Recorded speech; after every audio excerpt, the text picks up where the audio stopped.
Good morning class. This is class for class 7th and today we are going to study computer. So open your book and let's start.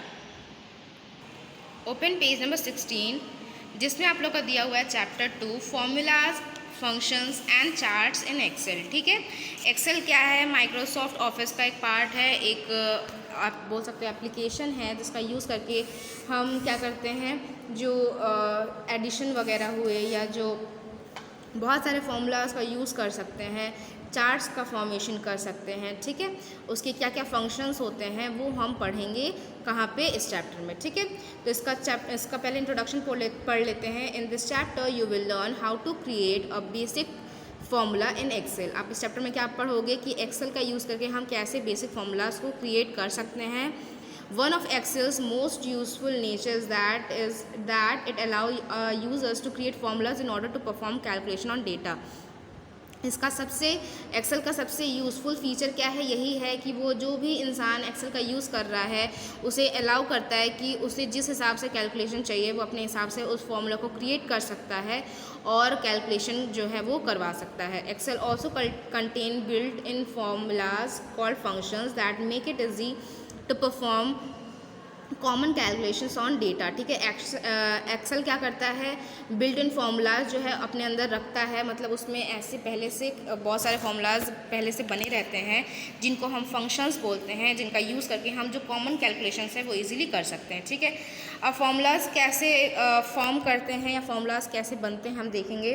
Formulas in MS Excel begin with an equal sign. ठीक है, कभी भी हमें कोई भी formula लिखना है सबसे पहले हमें इक्वल लिखना है, उसके बाद ही हमें जो भी हमारा फॉर्मूला है उसको लिखना है। ठीक है, जैसे मैथ्स में क्या होता है, सबसे पहले हम फॉर्मूला लिखते हैं उसके बाद इज इक्वल टू लिखते हैं ना। कंप्यूटर में सबसे पहले हमें इज इक्वल टू लिखना रहता है, उसके बाद हमें फॉर्मूला लिखना रहता है। ठीक है, when the content of cell begin with equal to sign MS Excel understand that user has given a formula here. जब कंटेंट में जो भी सेल्स का जो नाम लिखते हैं, अब सेल क्या होता है वो भी मैं आप लोगों को बताऊँगी। ठीक है, उसका नाम जब हम लिखते हैं और उसके पहले जब हम इक्वल लगा देते हैं तो एक्सेल समझ जाता है कि हम क्या लिखने वाले हैं, इसके बाद एक फॉर्मूला लिखने वाले हैं और वो क्या किससे रिलेटेड होता है? उन्हीं सेल्स से जो है रिलेटेड होता है जिन सेल्स के बारे में हम फॉर्मूला में लिखेंगे। If you don't enter the equal sign, अगर हम इक्वल साइन नहीं लिखेंगे, Excel will treat your entry as a text.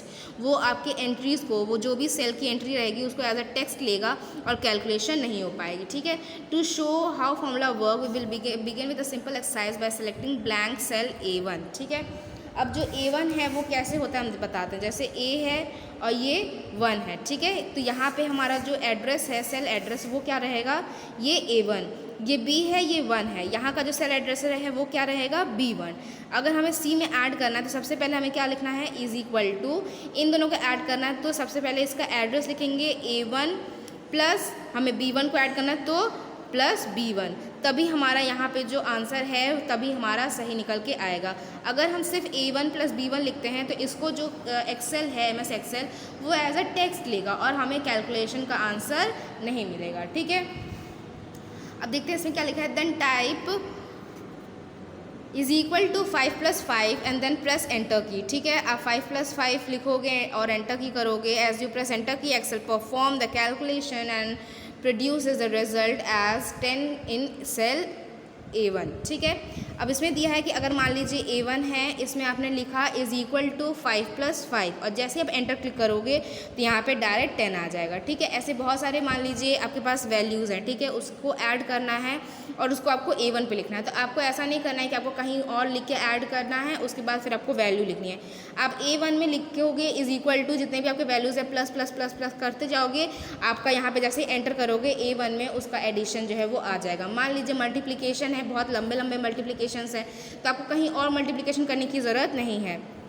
आप A1 में जाओगे, इज इक्वल टू मान लीजिए 75 × 40 को मल्टीप्लाई करना है तो इज इक्वल टू 75 × 40 लिख के एंटर करोगे, जो भी हमारा आंसर होगा वो A1 पे हमारा आ जाएगा। ठीक है, उसके बाद है enter some move formulas in other cell and see what are result shown by Excel. ठीक है, इसमें दिया है कि आप और भी चीज़ें जो हैं आप क्या कर सकते हो, सेल में लिख सकते हो। अगर किसी भी सेल में लिखोगे इज इक्वल टू 8 - 5 तो इसका देखो रिजल्ट क्या आता है।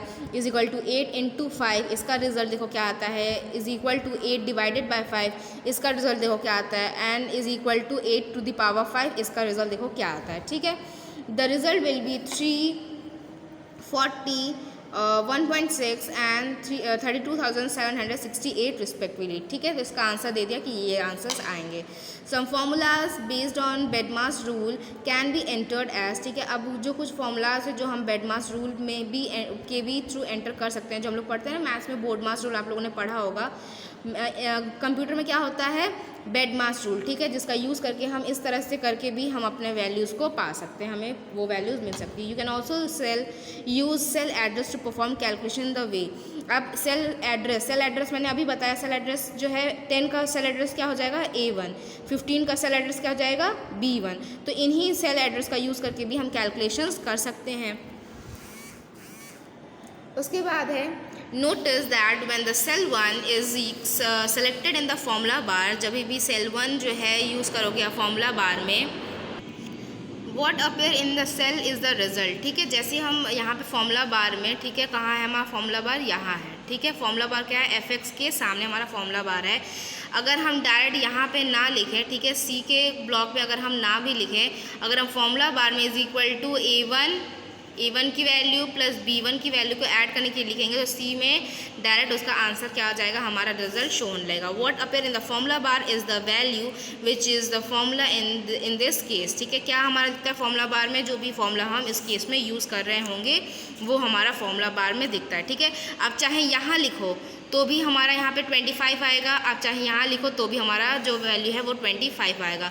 अगर आप यहाँ नहीं भी लिखते हो तो भी अगर आप यहाँ पे एडिशन कर रहे हो तो वो अपने आप जो है फॉर्मूला बार में शो होने लगेगा। ठीक है, क्या क्या एलिमेंट्स है फॉर्मूला को फॉर्म करने के, सेल और a range of cell that you want to use in your calculation. ठीक है, कौन से सेल और कौन से रेंज तक आपको सेल यूज़ कर सकते हो कैलकुलेशन के लिए, वो हमारा कहाँ दिखता है, वो हमारा क्या है फॉर्मूला में हम उसको यूज़ कर सकते हैं। मतलब सेल और सेल के नेम जो हैं हम बहुत दूर तक जो है यूज़ कर सकते हैं।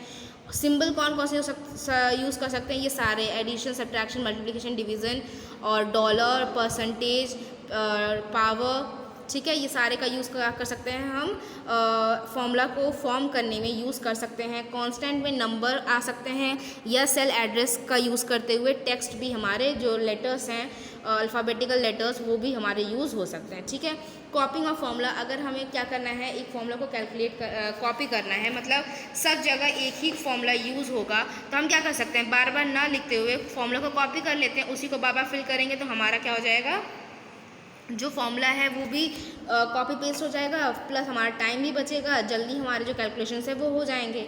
There are 2 methods to copy a formula, 2 तरह के मेथड्स हैं फॉर्मूला को कॉपी करने के,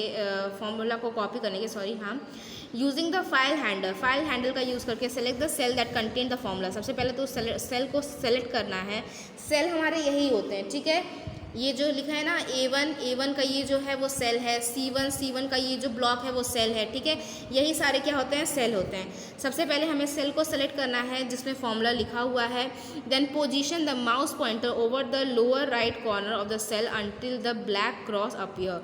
आपको क्या करना है, जो एकदम 10 के यहाँ पे जहाँ पे 2 लाइन मिली होगी वहाँ पे आपको ले जाना है अपने पॉइंटर को, जब तक यहाँ पे प्लस का साइन अपीयर ना हो जाए। Drag the file handle over the cell or cells to which you want to copy the formula, then release the mouse button। अब आपको क्या करना है, उसको ड्रैग करना है उन सारे सेल्स तक, सारे सेल्स पर। ठीक है, जहाँ जहाँ आप चाहते हो कि वही फॉर्मूला जो है वो अप्लाई हो। मान लीजिए आपके पास 10 लाइन्स हैं, ठीक है, सब में आपको एडिशन ही करना है।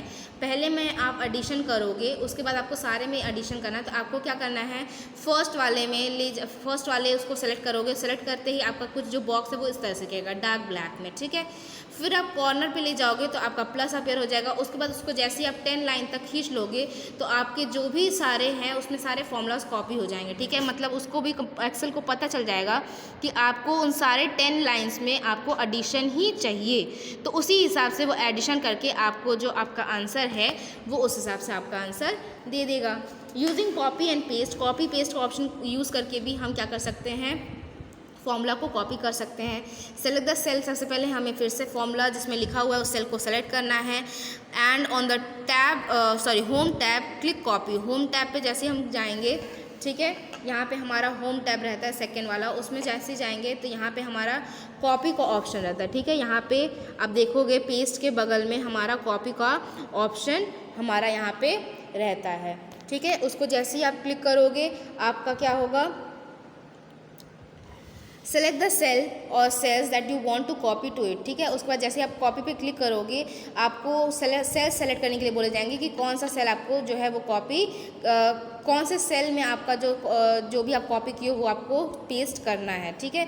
To copy the formula on and any formatting on the home tab click paste. उसके बाद उसी के बगल में पेस्ट का ऑप्शन रहता है, उसको क्लिक करोगे। To copy the formula only, formula को सिर्फ कॉपी करने के लिए आप क्या करोगे, होम टैब पे जाओगे, ड्रॉप डाउन एरो ओपन करोगे, पेस्ट ऑप्शन अगर आप देखोगे पेस्ट ऑप्शन, ठीक है, इसी के नीचे एक हल्का सा एरो बना होता है, ठीक है, उस पर आपको क्लिक करना है। उस पर जाके आपको क्या करना है, पेस्ट स्पेशल, उसमें से आपको क्या सेलेक्ट करना है, पेस्ट स्पेशल। उसके बाद उसी में आपका एक और डायलॉग बॉक्स ओपन होगा जिसमें से आपको फॉर्मूला सेलेक्ट करना है और देन ओके बटन, तो आपका जो फॉर्मूला है वो क्या हो जाएगा, कॉपी हो जाएगा। Order of operation: when operating calculation using a formula, Excel follows certain rules of precedence. Excel calculate expression with parentheses first. Excel calculate multiplication, division before addition and subtraction. Excel calculate consecutive operation with the सबसे पहले जो calculation है Excel वो क्या करता है, सबसे पहले जो ब्रैकेट्स है उन्हें उन फॉर्मूलाज को सॉल्व करता है। एडिशन और सब्ट्रैक्शन के पहले जो है वो मल्टीप्लिकेशन और डिवीज़न को वैल्यू करता है, मतलब सबसे पहले वो मल्टीप्लिकेशन डिवीज़न को सॉल्व करेगा, उसके बाद वो एडिशन सब्ट्रैक्शन पे आता है। और क्या करता है, लेफ्ट से राइट जो है हमेशा, कभी भी मान लीजिए कोई ऐसी फॉर्मूला है तो क्या होगा कि जो लेफ़्ट से जो है वो राइट की तरफ वो जाएगा। For example the formula is equal to 10 + 10 into 2 give a result of 30 as Excel multiplies 10 by 2 and then add 10, ठीक है। अगर मान लीजिए हम ये वैल्यू लिखते हैं तो एक्सेल क्या करेगा, पहले इन दोनों को मल्टीप्लाई करेगा क्योंकि वो मल्टीप्लिकेशन एंड डिवीजन को पहले प्रेफरेंस देता है। तो 10 + 2 = 20, उसके बाद उसमें 10 ऐड करेगा, that is 30। However, the formula 10 + 10 into 2 produces a result of 40। लेकिन अगर हम 10 और 10 को ब्रैकेट में लिख देंगे तो सबसे पहले वो ब्रैकेट को सॉल्व करेगा, जो 10 + 10 क्या हो जाएगा 20 और 20 into 2 क्या हो जाएगा 40, ठीक है। If you ensure of the order in the Excel calculate use parentheses even in if the parentheses aren't necessary, ठीक है। आप क्या दिया है कि अगर आप एक्सेल में सच में कैलकुलेशन सही से करना चाहते हो तो आपको सही तरीके से जो पैरेंथीज है, मतलब जो ब्रैकेट्स हैं, जो मल्टीप्लिकेशन है वो हमें यूज़ करना पड़ेगा। सेल रेफरेंसेस क्या है, cell reference in formulas and its type. A formula may contain reference to content of other cells. In such cases, the result of formula depend on the values in the referenced cell. The content of cell where referencing has been used change automatically when the values of reference cell change.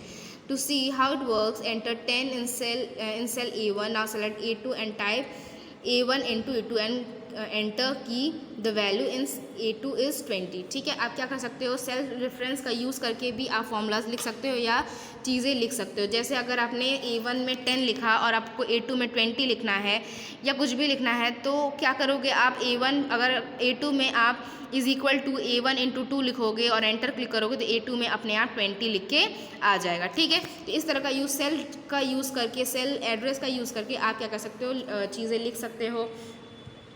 अब relative reference, absolute reference, mixed reference, ये सारी चीज़ें क्या होती है हम लोग देखते हैं। Relative reference you actually refer to cell that is above और बिलो और लेफ्ट और right over a number of rows of column, ठीक है। रिलेटिव रेफरेंस में क्या होता है, अगर ऐसा सेल है जिसके आगे पीछे बगल लेफ्ट राइट में ऊपर नीचे लेफ्ट और राइट में अगर नंबर ऑफ रोज हैं, कितने कॉलम्स हैं वो हमें देखना है, ठीक है।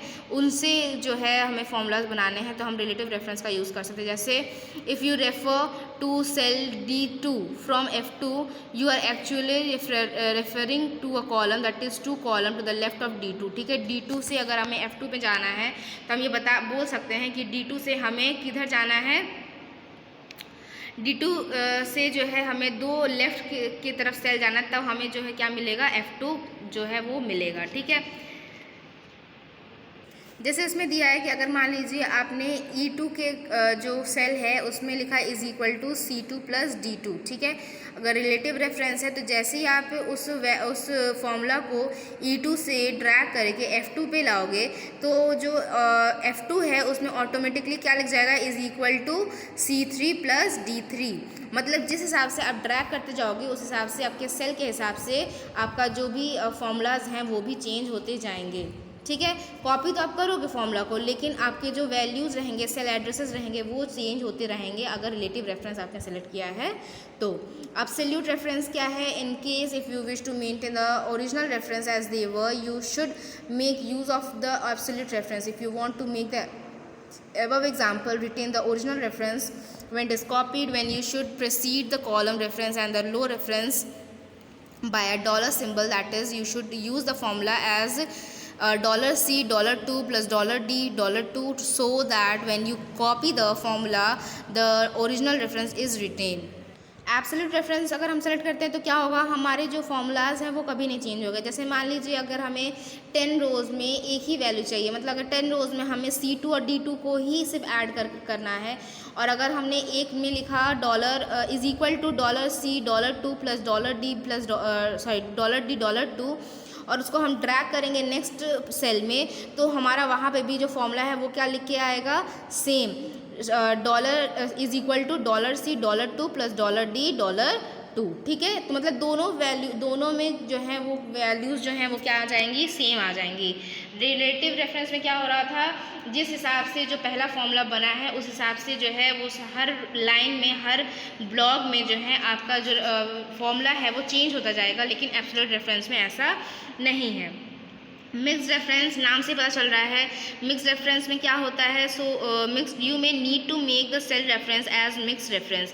आपको जो है मैक्सिमम में मिक्स रेफरेंस ही रखना चाहिए सेल्स में, ताकि आप क्या कर सको, डॉलर का यूज़ भी कर सको और नॉर्मल विदाउट डॉलर का भी आप यूज़ कर सको। ठीक है, मतलब नॉर्मल सी बात है, अगर आप नॉर्मली D4 और E4 जो भी चीज़ें सेल एड्रेसेस हैं, अगर उनको लिखते हो ऐड करने के लिए और मल्टीप्लिकेशन करने के लिए, उन्हें हम रिलेटिव रेफरेंस कहते हैं। अगर हम डॉलर का यूज़ कर लेंगे तो डॉलर के यूज़ को हम क्या कहते हैं, एब्सोल्यूट रेफरेंस, और दोनों को मिला के अगर हम लिखते हैं तो उसको हम क्या कहेंगे, mixed reference. Reference to other worksheet में रेफरेंस क्या है, you can refer to cell in other worksheet within the same workbook just as easily as you refer to cell in the same worksheet। ठीक है, आप क्या कर सकते हो, वर्कशीट में जो सेल्स हैं उनका यूज़ करके आप क्या कर सकते हो, with in the same workbook, उसी वर्कबुक में, मतलब जिस वर्कबुक में आप काम कर रहे हो उसके अदर शीट में आप क्या कर सकते हो, चीज़ें लिख सकते हो। ठीक है, इसके एग्जांपल में आप देखोगे तो to enter a reference to cell A2 in sheet 2, अगर आप शीट 2 के A2 में आप कोई रेफरेंस लिखना चाहो इनटू सेल 1, जो कि सेल 1 में आप जैसे शीट 1 में A1 में जो आप लिखे रहोगे वही चीज़ अगर आपको शीट 2 के A2 में चाहिए, सेलेक्ट सेल A1 इन शीट 1। सबसे पहले आप क्या करोगे, शीट 1 के A1 में आपको सेलेक्ट करोगे, उसके बाद इक्वल टू साइन लगाओगे, सेलेक्ट द शीट 2 टैब, उसके बाद शीट 2 लिखोगे, click cell A2 and then press A key. उसमें क्या करोगे, सबसे पहले क्या करोगे, शीट 1 के A1 को सेलेक्ट करोगे, उस सेल को सेलेक्ट करोगे, फिर इक्वल टू लिखोगे और शीट 2 को सेलेक्ट करोगे, क्लिक करोगे शीट 2 पे, वहाँ के A2 पे क्लिक करोगे और एंटर की करोगे। इफ़ यू प्रेस एंटर की, शीट 1 इज़ नाउ एक्टिव। उसके बाद जैसे ही आप एंटर की करोगे तो शीट 1 जो है एक्टिव हो जाएगा। Cell 1 select cell A1 and then you will see it contain the formula sheet A2 exclamation mark A2। ठीक है, जैसे ही आप A1 को सेलेक्ट करोगे तो आप देखोगे कि फॉर्मूला जो है वो शीट 2 पे आ चुकी हैं, शीट 2 एक्सक्लेमेशन A2। ठीक है, the exclamation point separate the worksheet portion of the reference from the cell portion. ठीक है, एक्सक्लेमेशन जो मार्क है वो क्या करता है, दो वर्कशीट्स को, एक ही वर्कबुक के 2 वर्कशीट्स को अलग अलग करता है। तो आज का जो चैप्टर है हम लोग यहीं तक पढ़ेंगे। अदर वर्कबुक रेफरेंस जो है हम लोग नेक्स्ट वीडियो से पढ़ेंगे। यहीं तक आप लोग बहुत अच्छे से रीड करिएगा।